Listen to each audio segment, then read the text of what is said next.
এই মজলিশপুর একটা SDM office বিগত 25 বছরে এই এলাকার মানুষ উপহার পেয়েছে। আর আমাকে বলুন, রানীর বাজারের কি উন্নয়ন হয়েছে?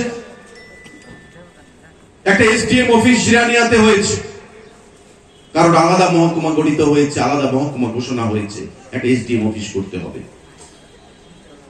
আমি নির্বাচিত হয়ে প্রতিশ্রুতি দিয়েছিলাম যে মহকুমা হাসপাতাল নেই, মহকুমা ঘোষণা হওয়ার পর মহকুমা হাসপাতাল করতে হবে। বিগত বাম সরকার সেটা গুরুত্ব দিয়ে বিবেচনা করেনি।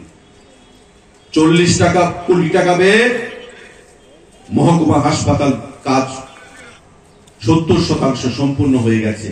আগামী 7-8 মাসের মধ্যে, 1 বছরের মধ্যে নতুন মহকুমা হাসপাতাল আমরা শুভ সূচনা করব মাননীয় মুখ্যমন্ত্রীর হাত ধরে, বন্ধুরা, জিরানিয়ার মধ্যে।